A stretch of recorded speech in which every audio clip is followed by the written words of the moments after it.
Magandang araw mga kaibigan. Bigyan natin ngayon ng reaction, opinion itong pinaka-latest pahayag ni DILG Secretary John Vic Rimulya tungkol sa pagkapanalo ni dating Pangulong Rodrigo Duterte na mayor ng Davao. Kasi nasa The Hague siya. Paano ngayon? Mayor na nandun sa The Hague, pwede ba yun? Ito ang malungkot na pahayag, nakaka-dismaya pahayag ng DILG Secretary. Hindi. Kailangan at physically present eh.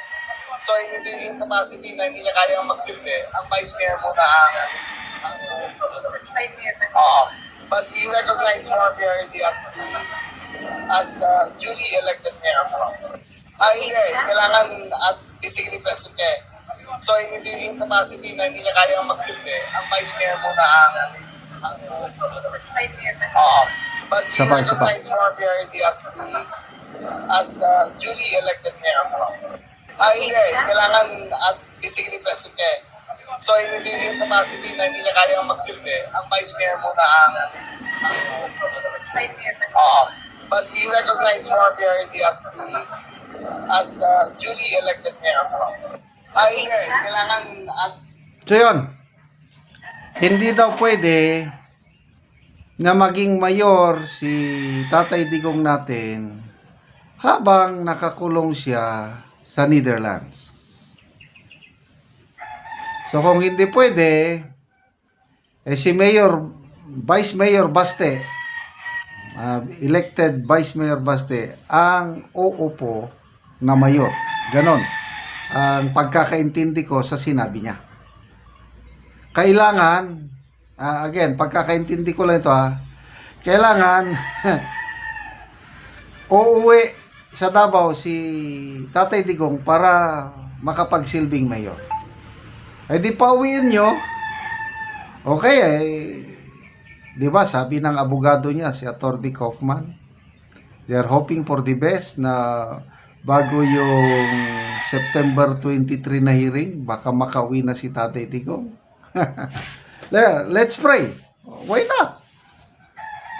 Lalo na ngayon, medyo dami ng malas na nangyayari sa ICC. Yung prosecutor na force on leave. So, iba na ang tumatay yung prosecutor, mga assistant niya siguro. Sanctions ng US nag-epekto na. Yung kanilang website ba yun? Hindi na nila ma-access. Yung software, ganun ba yun? Wala na. Kasi siguro US ang may-ari ng software nila, wala na. So, sabi nga ni Atty. Roque, na lang, manual typewriter na lang gagawin nila. So, affected frozen ang mga bank accounts ng mga ICC personnel. Paano na yan ngayon? So, sana nga makauwi na si Tatay Digong sa lalong madaling panahon para magsilbing mayor sa Davao City. Okay, magbasa lang tayo sa mga comments Vina Gonzales, ikaw ang nagpahuli. Dapat lang alam mo na mananalo yan. Ayan, ina-acknowledge naman nila na ang duly elected mayor ng Davao City si Tatay Digong. Kailangan uuwi siya sa Davao para makapaglingkod na mayor. Perla Istorque, di pa uwiin ninyo? Tama. JR Capistrano, huwag tayong puro ngawa. Manahimik na lang muna tayo at mag-antay ng tapos na terms nila.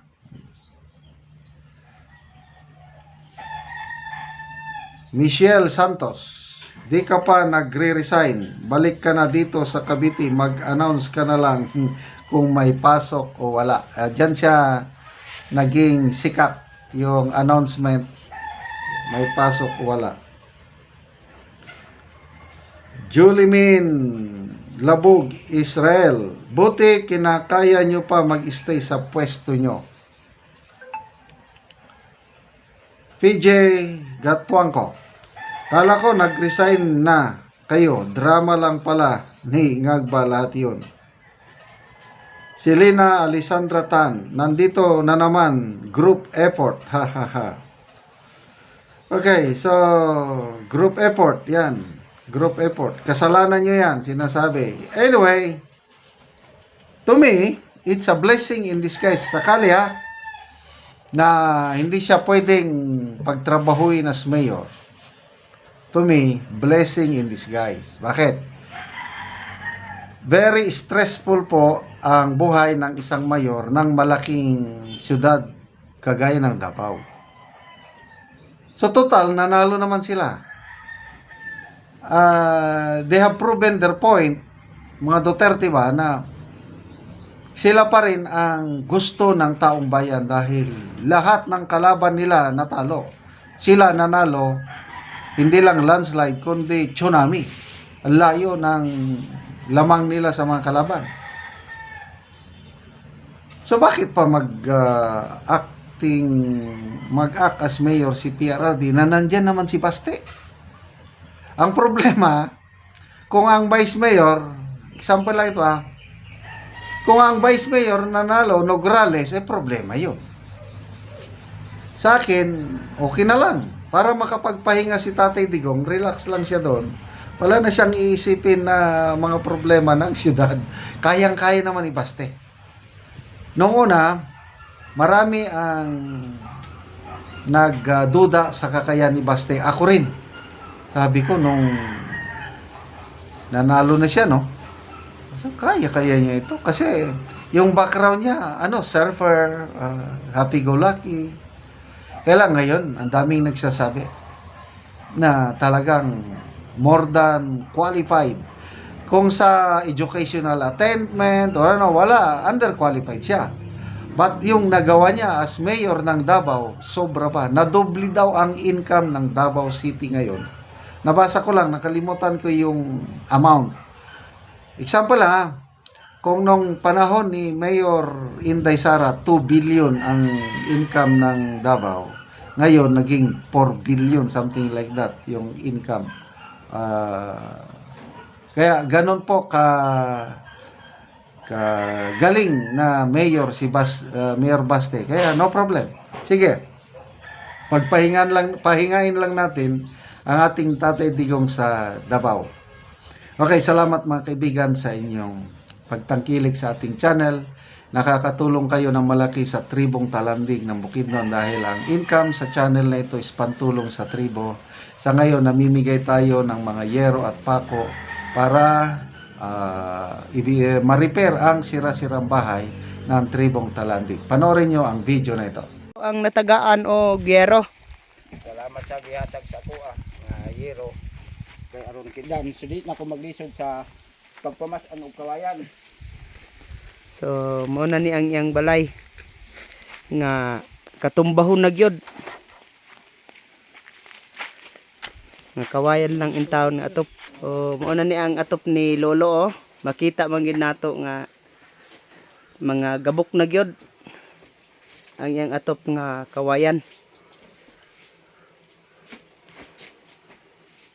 Unya nagpasalamat ako sa nag-video ani labaw sa nag-sponsor. Manginaot ko nga taas-taasan sila og kinabuhi kay aron daghan ang matabangan nga sama sa ako ang magkalisod. Mga gubaan na ang mga payag. Salamat sa Ginoo. Ang Ginoo mo imagbalo sa ila.